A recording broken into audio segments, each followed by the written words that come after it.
കണ്ണുകൾ മിഴിച്ച് അവനോടലറി. ആ കണ്ണുകൾ ദേഷ്യം കൊണ്ട് ചുവന്നിരുന്നു. നിഹാൽ അപ്പോൾ കണ്ണുകളടച്ച് സീറ്റിൽ ചാരിയിരിക്കുകയായിരുന്നു. പറ, എന്തിനാ നിങ്ങൾ ഇങ്ങനെയൊക്കെ ചെയ്യുന്നത്? നിഹാൽ കണ്ണുകൾ വലിച്ചു തുറന്നു. സീറ്റ് ബെൽറ്റ് അഴിച്ചു. അവൾക്ക് നേരെ തിരിഞ്ഞിരുന്ന് അവളുടെ മുഖത്തേക്ക് നോക്കി ചോദിച്ചു. നിന്റെ ശരീരത്തിൽ വേണ്ടാത്ത രീതിയിൽ ഞാൻ തൊട്ടിട്ടുണ്ടോ?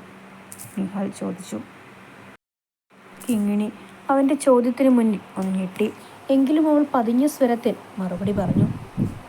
ഇല്ല. നിന്നെ ഞാൻ കളിയാക്കിയിട്ടുണ്ടോ? ഇല്ല. ശല്യം ചെയ്തോ?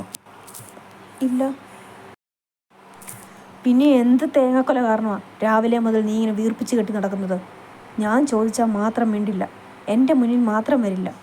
ഇന്നലെ വരെ കുഴപ്പമില്ലാതിരുന്ന പെണ്ണിന് ഇന്നെന്താ പറ്റിയത്?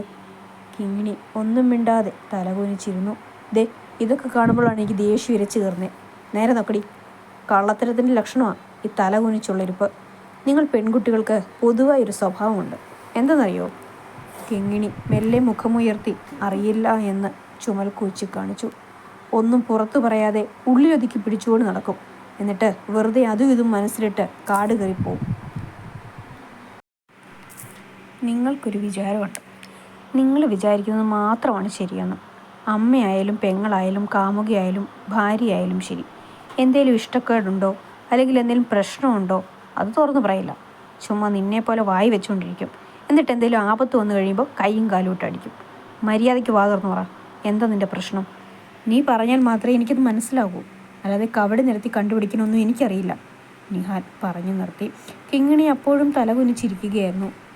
ചഞ്ചല, പറ, എന്താ തൻ്റെ പ്രശ്നം? കിങ്ങിണിയുടെ വലത് കൈയിൽ വിരലുകൾ ചേർത്ത് പിടിച്ചുകൊണ്ട് അവൻ സൗമ്യമായി ചോദിച്ചു. ഒന്നുമില്ല നിഹാലേട്ട, നമുക്ക് പോവാം.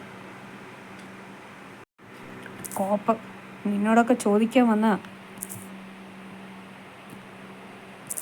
എന്നെ വേണം ആദ്യം തല്ലാൻ. അതും പറഞ്ഞ് നിഹാൽ തുറന്നിട്ട് ഡോറ് വലിച്ച് അടച്ച് ദേഷ്യത്തേക്ക് പുറത്തേക്ക് ഇറങ്ങിപ്പോയി. അവൻ എങ്ങോട്ടാ പോകുന്നതെന്ന് കിങ്ങിണി ഭയത്തോടെ നോക്കി. അവന് നല്ല ദേഷ്യം കയറി നിൽക്കുകയാണെന്ന് അവൾക്ക് മനസ്സിലായി. അവൾ വിചാരിച്ച പോലെ നിഹാൽ ദൂരേക്കൊന്നും പോയില്ല. ദേഷ്യപ്പെട്ടിറങ്ങി വണ്ടിയുടെ മുൻപിൽ കലിതുള്ളി ദൂരേക്ക് നോക്കി നിൽക്കുകയായിരുന്നു അവൻ. കിങ്ങിണിയുടെ കണ്ണുകൾ നിറഞ്ഞു തുളുമ്പി. അത് നീർച്ചാലുകൾ പോലെ പുറത്തേക്കൊഴുകി. അവൾ മുഖം തുടച്ച് കാറിന് വെളിയിലേക്ക് വന്നു. അവൻ്റെ ഒരു കൈ അകലത്തിലായി കിങ്ങിണി നിന്നു. പോക്കറ്റിൽ കൈയിട്ട് നിഹാൽ സിഗരറ്റ് പുറത്തെടുത്തു. ഇടം കണ്ണിൽ കൂടെ കിങ്ങിണി അത് കണ്ടു.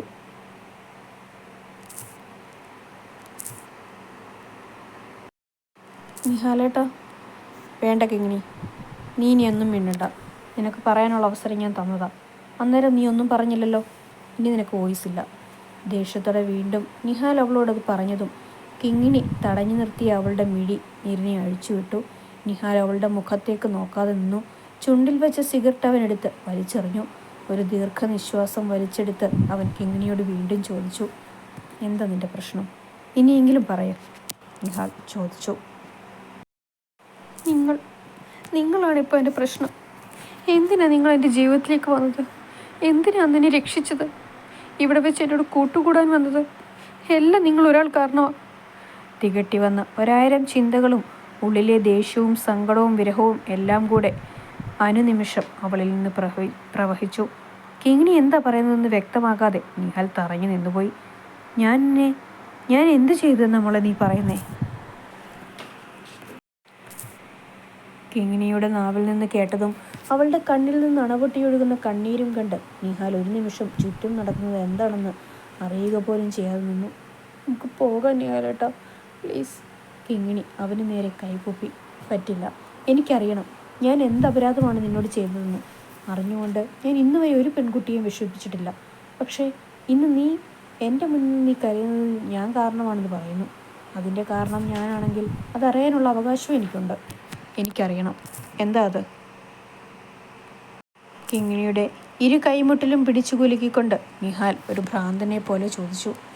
എൻ്റെ കണ്ണിലേക്ക് നോക്ക്, പറ, എന്താ നിൻ്റെ പ്രശ്നം? അവൾ ആ നിറഞ്ഞു തുളുമ്പി തൂവിയ കണ്ണുകളുമായി മുഖമുയർത്തി അവനെ നോക്കി. എനിക്കറിയില്ല. ഇപ്പോൾ ഇവിടെ ഏട്ടൻ്റെ അടുത്ത് നിൽക്കുമ്പോൾ പോലും എൻ്റെ ഇടനെഞ്ച് പൊട്ടിപ്പോകുക. ആദ്യമായിട്ടാണ് എനിക്ക് ഇങ്ങനെയൊക്കെ. ഏട്ടൻ്റെ അടുത്ത് വരുമ്പോൾ എൻ്റെ നെഞ്ചിൻ്റെ ഇടിപ്പ് വല്ലാണ്ട് കൂടിപ്പോവും. എന്നെ ഏട്ടൻ നോക്കുമ്പോൾ എൻ്റെ നെഞ്ചിലൊരു അമ്പ് കൊത്തി കയറുന്നത് പോലെയാണ്. അകന്നു പോകാൻ നോക്കുമ്പോൾ പോലും ഏട്ടൻ്റെ അടുത്ത് വന്നുകൊണ്ടിരിക്കുക. മറക്കാൻ നോക്കുമ്പോൾ എല്ലാം ഏറ്റവും കൂടുതൽ ഓർക്കുന്നത് ഈ മുഖമാണ്. എനിക്കറിയില്ല എനിക്ക് എന്താ ഇങ്ങനെയെന്ന്. കിങ്ങിണി നിഹാലിൻ്റെ കൈ പിടിയിച്ച് വാ പൊത്തി കരഞ്ഞുകൊണ്ട് കാറിൽ പോയി കയറി. നിഹാൽ കുറച്ചു നേരം എന്താ കേട്ടതെന്ന് പോലും മനസ്സിലാകാതെ നിന്നു. അവൻ കൈ രണ്ടും തലയിൽ കൂടി ഓടിച്ചു. ഈ കുട്ടി പറഞ്ഞ ഇതേ കാര്യങ്ങൾ എനിക്കും തോന്നിയിട്ടുണ്ട്. ശരിയാണ് അവൾ പറഞ്ഞത്. അവൾ അടുത്ത് വരുമ്പോൾ എൻ്റെ നെഞ്ചും ക്രമം തെറ്റി മിടിക്കാറുണ്ട്. അവളെ കാണുമ്പോൾ ഉള്ളിൽ ഒരിഷ്ടമല്ല, ഒരുപാട് ഇഷ്ടം തോന്നാറുണ്ട്. അവൾ മിണ്ടാതെ പോകുമ്പോൾ നെഞ്ചു പിളർന്നു പോകാറുണ്ട്. അതാണല്ലോ ഇപ്പോൾ ഞാൻ ഈ കാണിച്ച ഈ പേക്കൂത്തിൻ്റെയും അർത്ഥം. പേരിട്ട് വിളിക്കാൻ പറ്റാതെ എനിക്ക് തോന്നി. ഈ കുട്ടി പറഞ്ഞ ഇതേ കാര്യങ്ങൾ എനിക്കും തോന്നിയിട്ടുണ്ട്. ശരിയാണ് അവൾ പറഞ്ഞത്. അവൾ അടുത്ത് വരുമ്പോൾ എൻ്റെ നെഞ്ചും ക്രമം തെറ്റി മിടിക്കാറുണ്ട്. അവളെ കാണുമ്പോൾ ഉള്ളിൽ ഒരിഷ്ടമല്ല, ഒരുപാട് ഇഷ്ടം തോന്നാറുണ്ട്. അവൾ മിണ്ടാതെ പോകുമ്പോൾ നെഞ്ചു പിളർന്നു പോകാറുണ്ട്. അതാണല്ലോ ഇപ്പോൾ ഞാൻ ഈ കാണിച്ച ഈ പേക്കൂത്തിൻ്റെയും അർത്ഥം. പേരിട്ട് വിളിക്കാൻ പറ്റാതെ എനിക്ക് തോന്നിപ്പോകുന്ന അവളോടുള്ള ഈ അടുപ്പത്തിന് ഒരു പേര് പോലും നിർവചിക്കാൻ എനിക്കാകില്ല. അതിന് കാരണം എന്താണ്? ഉത്തരം കിട്ടാത്ത ചോദ്യവുമായി അവനും നിന്നു. കുറച്ചുനേരം ആ നിൽപ്പ് അവൻ തുടർന്നു. അതിനുശേഷം കാറിൽ വന്ന് കയറി. കിങ്ങിണി അവൻ്റെ മുഖത്തേക്ക് നോക്കാതെ പുറത്തേക്ക് നോക്കിയിരുന്നു. ദയവ് ചെയ്ത് ഞാൻ പറഞ്ഞതൊന്നും ആരോടും പറയരുത്. മേഘ സ്നേഹിക്കുന്നയാളെ ഞാൻ മനസ്സിൽ കയറ്റിയത് തന്നെ തെറ്റാ, എനിക്കറിയാം. കല്യാണത്തിന് മുൻപേ വേറെ ഒരാളുടെ ഇഷ്ടം തോന്നുന്നതും തെറ്റാണെന്നും എനിക്കറിയാം. പക്ഷേ അറിയാതെ പറ്റിപ്പോയി, ക്ഷമിക്കണം. കിങ്ങിണി പറഞ്ഞത് മുഴുവൻ അവളുടെ മുഖത്തുനിന്ന് കണ്ണെടുക്കാതെ തന്നെ നിഹാൽ കേട്ടിരുന്നു. പിന്നെ കവളിൽ കാറ്റ് നിറച്ചുകൊണ്ട് പൊട്ടിച്ചിരിച്ചു.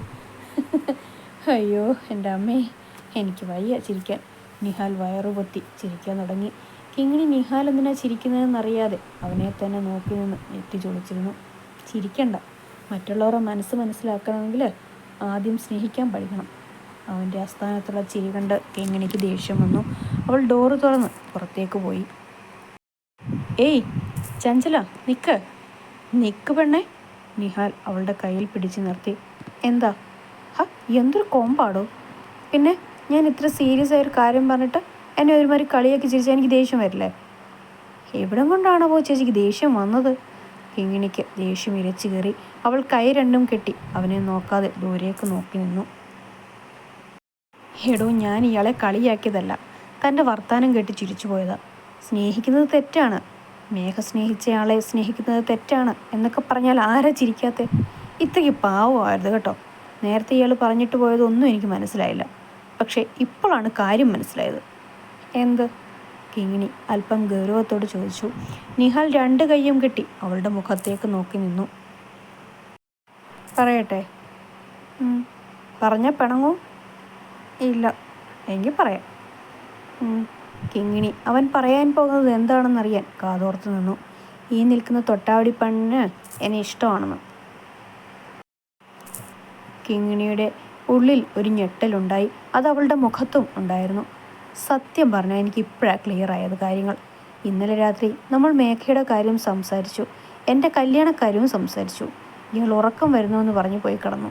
എന്നിട്ട് പിറ്റേന്ന് രാവിലെ ആയപ്പോൾ ഇതുവരെ ഉണ്ടായിരുന്ന എല്ലാ കൂട്ടും വിട്ട് മുഖവും വീർപ്പിച്ച് നടന്നു. ഇപ്പോൾ പോരാത്തതിന് പറയാതെ തന്നെ പറഞ്ഞു പോയല്ലോ എന്നോട് തോന്നിയ ഇഷ്ടം. നിഹാൽ പറഞ്ഞതെല്ലാം സത്യം തന്നെയായിരുന്നു. അവൻ തൻ്റെ മനസ്സിലുള്ളതെല്ലാം അറിഞ്ഞു എന്നായപ്പോൾ കിങ്ങിണി ആ ചമ്മൽ പുറത്തു കാട്ടാതെ ഇരിക്കാൻ പരമാവധി ശ്രമിച്ചു. ചമ്മണ്ട, ഇതൊക്കെ എല്ലാവർക്കും തോന്നുന്ന കാര്യമാണ്. അല്ല, നിനക്കിത് ആദ്യമായിട്ടാണോ അതോ എല്ലാ ചെക്കന്മാരെയും കാണുമ്പോൾ തോന്നാറുണ്ടോ? നിഹാലെ ചോദ്യം കേട്ടതും കിങ്ങിണിയുടെ ഉള്ളിൽ ഒരു കൊള്ളിയാൻ പാഞ്ഞു. എന്താ അയാൾ ചോദിച്ചത്? അവൾ ഗൗരവം കളയാതെ ചോദിച്ചു. അല്ല, ആദ്യമായിട്ടാണോ അതോ എല്ലാവരോടും തോന്നുമോ എന്ന്. നിഹാലിൻ്റെ ആ ചോദ്യത്തിനുള്ള മറുപടി അല്പം ചൂട് കൂട്ടിയാണ് കിങ്ങിണി അവൻ്റെ കവളിൽ കൊടുത്തത്. Mind your words. മേലിൽ ഇനി ഇമ്മാതിരി തെണ്ടിത്തരം പറഞ്ഞാൽ തൻ്റെ തലയിൽ കൂടെ ഞാൻ പെട്രോൾ ഒഴിക്കും. കിങ്ങിണി അതും പറഞ്ഞ് അവൻ്റെ അടുക്കൽ നിന്ന് മാറി നിന്നു. ആദ്യത്തെ പ്രേമം തന്നെ. ഒരടി കിട്ടിയപ്പോൾ നിഹാലിനത് ബോധ്യമായി. കിങ്ങിണി, തന്നോട് ആർക്കും ഒരു ഇഷ്ടമൊക്കെ തോന്നും. നീ മിടുക്കിയാണ്. നിഷ്കളങ്കത ഒരുപാടുള്ള അകവും പുറവും ഒരുപോലെ പൊള്ളയായ ഒരു പെണ്ണാണ്. ഇപ്പോൾ ഈ കാലത്ത് മഷിയിട്ട് നോക്കിയാൽ പോലും മരുന്നൊരു പെണ്ണിനെ പോലും ഇങ്ങനെ കിട്ടില്ല. നിന്നെപ്പോലൊരു പെണ്ണിനെ എല്ലാവരും ആഗ്രഹിക്കും. പക്ഷേ കിങ്ങിണിക്ക് ഇപ്പോൾ എന്നോട് തോന്നുന്നത് വെറും അട്രാക്ഷൻ മാത്രമാണ്. അല്ലാതെ ഈ ഇഷ്ടത്തിൻ്റെ പേര് പ്രണയമെന്നൊന്നുമല്ല. ഈ പ്രായത്തിൽ ഇതൊക്കെ തോന്നേണ്ട കാര്യം തന്നെയാണ്. തോന്നിയില്ലെങ്കിലാണ് കുഴപ്പം. ചിലപ്പോൾ നിന്റെ ജീവൻ ഞാൻ രക്ഷിച്ചതുകൊണ്ട് നിനക്ക് തോന്നിയ ആരാധനയാവാം ഈ ആകർഷണത്തിന് കാരണം. ചിലപ്പോൾ എന്നിൽ കണ്ട മറ്റെന്തെങ്കിലും ഗുണമാകാം. കിങ്ങിണി മിഴികൾ ഉയർത്തി അവനെ നോക്കി. ഇപ്പോൾ മോൾ പഠിക്കേണ്ട സമയമാണ്. ഒരുപാട് നന്മകൾ മനസ്സിൽ സൂക്ഷിക്കുന്ന നിനക്ക് ഈ ലോകത്ത് ഏറ്റവും നല്ലത് തന്നെ നിന്റെ വീട്ടുകാർ കൊണ്ടുതരും എൻ്റെ കിങ്ങിണി. അതുകൊണ്ട് ഈ ചിന്തകളെല്ലാം മറന്ന് നല്ല കുട്ടിയായി നടക്കണം. ഇപ്പോൾ ഇവിടെ നടന്നത് നമ്മളല്ലാതെ മൂന്നാമതൊരാൾ അറിയില്ല. വാക്ക് കിങ്ങിണിയുടെ കയ്യിൽ പിടിച്ച് അവൻ സത്യം ചെയ്തു. അവളുടെ മിഴികളിൽ മുഴുവൻ നിറഞ്ഞു നിന്നത് തന്നോടുള്ള പ്രണയരാശികളാണെന്ന് നിഹാലിന് വ്യക്തമായി അറിയാമായിരുന്നു. പക്ഷേ മനഃപൂർവ്വം അവനത് കണ്ടില്ല എന്ന് നടിച്ചു. വാ പോകാം നമുക്ക്. നിഹാൽ കാറിൽ കയറാൻ തുനിഞ്ഞതും കിങ്ങിണി അവൻ്റെ കയ്യിൽ കയറി പിടിച്ചു. നിഹാൽ എന്താ എന്ന അർത്ഥത്തിൽ അവളെ നോക്കി. പെട്ടെന്നൊരു തേങ്ങലോടെ കിങ്ങിണി അവൻ്റെ ഹൃദയച്ചൂടിലേക്ക് മുഖം പൂഴ്ത്തി നിന്ന് കരഞ്ഞു. അവളുടെ ഗോതമ്പ് നിറമുള്ള ആ നീളൻ കൈകൾ അവനെ ചുറ്റി വരിഞ്ഞ് ശ്വാസം മുട്ടിക്കും പോലെ അവന് തോന്നി. അടർത്തി മാറ്റുവാനും അടക്കി പിടിക്കുവാനും കഴിയാതെ നിഹാൽ പിടഞ്ഞുപോയി. ഉള്ളിൻ്റെ ഉള്ളിൽ ഏതോ കോണിൽ ആ തൊട്ടാവാടി ഒരു നെരിപ്പോടായി പടർന്നു കയറുന്നത് അവനറിയാമായിരുന്നു. നിന്നെ മനസ്സിലാകാഞ്ഞിട്ടല്ല കുട്ടി, നിനക്കുള്ള വിധി ഞാനല്ല, അതുകൊണ്ടാണ്. നിലതെറ്റിപ്പൊടിയുന്ന അവളുടെ ഹൃദയം അവനു മുന്നിൽ ചോദ്യചിഹ്നമായി മാറി. കിങ്ങിണി കൈകളയച്ച് കണ്ണീർ തുടച്ച് കാറിൽ പോയിരുന്നു. മിഴിക്കോണിൽ നിറഞ്ഞു പൊന്തിയ കണ്ണീർ അവൾ കാണാതെ തുടച്ചുകൊണ്ട് നിഹാൽ കാറിൽ പോയി കയറി. അവർ യാത്ര തിരിച്ചു. യാത്രക്കിടയിൽ FM കൂടി ഒഴുകിയെത്തിയ പാട്ടിന് നല്ല രംഗബോധമുണ്ടായിരുന്നു. മനസ്സിൽ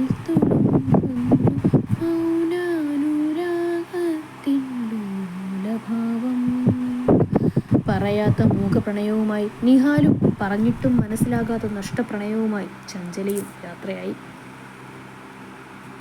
നിങ്ങളിത് എവിടെ പോയതായിരുന്നു? ഫൈസൽ അവരുടെ കാറ് കണ്ടപ്പോഴേ ഓടി വന്ന് ചോദിച്ചു. അത് പെട്ടെന്ന് ഈ കുട്ടിക്ക് എന്തോ തലകറക്കം പോലെ തോന്നി, അപ്പം ഞാനൊന്ന് ഹോസ്പിറ്റലിൽ കൊണ്ടുപോയതാ.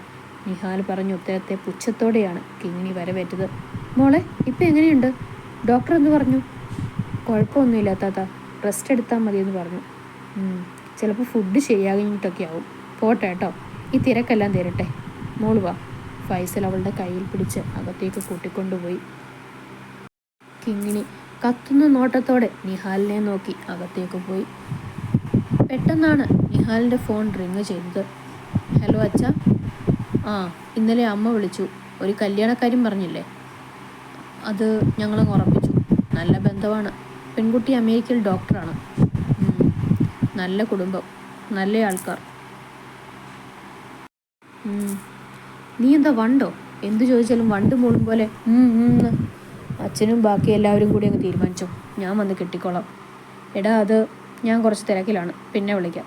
നിഹാൽ പെട്ടെന്ന് കോള് കട്ട് ചെയ്തു. ഫൈസൽ വന്ന് വിളിച്ചപ്പോൾ നിഹാൽ ഡ്രസ്സ് എടുക്കാനായി അകത്തേക്ക് കയറിപ്പോയി. അവൻ്റെ കണ്ണുകൾ കിങ്ങിണിയെ തേടിപ്പോയെങ്കിലും അവൾ ആ നോട്ടത്തെ പൂർണ്ണമായും അവഗണിച്ച് കളഞ്ഞിരുന്നു. എല്ലാവരും ഡ്രസ്സ് എടുത്ത് തിരികെ പോകാനിറങ്ങി. ഇപ്രാവശ്യം കിങ്ങിണി കാറിൻ്റെ പിൻസീറ്റിലേക്ക് മനഃപൂർവ്വം വലിഞ്ഞു. ഉള്ളിൽ അല്പം വേദന തോന്നിയെങ്കിലും നിഹാൽ അതിനോട് ഒത്തുപോകാൻ ശ്രമിച്ചു. വെറുതെ ഒരു പെണ്ണിൻ്റെ മനസ്സിന് ആശ കൊടുക്കേണ്ട ആവശ്യമില്ലല്ലോ എന്നാണ് അവൻ ചിന്തിച്ചത്. ഇടയ്ക്ക് വഴിയിൽ വെച്ച് ഫാത്തിമ വണ്ടിയിൽ നിന്നും ഇറങ്ങി. ഡ്രസ്സ് ചിലത് തയ്ക്കാൻ കൊടുക്കാനും ബ്യൂട്ടി പാർലറിൽ പോകാനും കിങ്ങിണി കൂടെ വരാമെന്ന് പറഞ്ഞെങ്കിലും ഫാത്തിമ അവൾക്ക് വയ്യാത്തതുകൊണ്ട് വരണ്ട എന്ന് പറഞ്ഞു. നിഹാലിൻ്റെ ഒപ്പം അവളെ വീട്ടിലേക്ക് വിട്ടു. അവൾ ഇറങ്ങിപ്പോയി കഴിഞ്ഞപ്പോൾ സീറ്റിലേക്ക് ചാരിക്കിടന്ന് കണ്ണടച്ചിറങ്ങാൻ തുടങ്ങി. ഇടയ്ക്കിടയ്ക്ക് കണ്ണാടിയിൽ കൂടിയും അല്ലാതെയുമെല്ലാം നിഹാൽ അവളെ ഒളി കണ്ടിട്ട് നോക്കിക്കൊണ്ടിരുന്നു. അലസമായി പാറി വീഴുന്ന മുടിയിഴകൾ, നീണ്ട കണ്ണുകൾ, ആർക്കും ഒന്ന് മുത്താൻ തോന്നുന്ന ചുവന്ന ചുണ്ടുകൾ. അവൻ്റെ കാഴ്ചകളിൽ പോലും കിങ്ങിണി നിറഞ്ഞു നിന്നു. ഇത്ര പെട്ടെന്ന് ഒരു പെണ്ണിന് ആണിൻ്റെ മനസ്സിനെ കീഴ്പ്പെടുത്താൻ കഴിയുമോ? അവൻ അത്ഭുതത്തോടെ ഓർത്തു. വീടെത്താറായപ്പോൾ നിഹാൽ അവളെ കൊട്ടി വിളിച്ചു. അവൾ കണ്ണുകൾ തുറന്ന് ചുറ്റുമൊന്ന് നോക്കി കണ്ണുകൾ തിരുമിയിരുന്നു. കാർ വീടിൻ്റെ മുറ്റത്ത് നിർത്തിയപ്പോൾ കിങ്ങിണി ഡ്രസ്സുമെടുത്ത് അകത്തേക്ക് കയറിപ്പോയി. അവളിൽ നിന്നും ഒരു നോട്ടമെങ്കിലും നിഹാൽ പ്രതീക്ഷിച്ചെങ്കിലും നിരാശയായിരുന്നു ഫലം. മുറിയിൽ പോയി സാധനങ്ങളെല്ലാം എടുത്തു വെച്ച് ഡ്രസ്സ് മാറാൻ വാതിൽ കുറ്റിയിട്ടപ്പോൾ അത്രയും നേരവും പിടിച്ചുവെച്ച കണ്ണീരും ദേഷ്യവും അവളിൽ നിന്നും പുറത്തേക്ക് വന്നു. അവൾ ആ നിലത്തേക്ക് ഊർന്നിരുന്ന് കരഞ്ഞുപോയി. കയ്യിൽ കിട്ടിയ എന്തോ ഒന്ന് വലിച്ചെറിഞ്ഞു. മുട്ടുകൾക്കിടയിൽ മുഖം പൂഴ്ത്തി കരയുമ്പോഴാണ് മുറ്റത്ത് കാറുകൾ വന്ന് നിൽക്കുന്നതിൻ്റെ ശബ്ദം കേട്ടത്.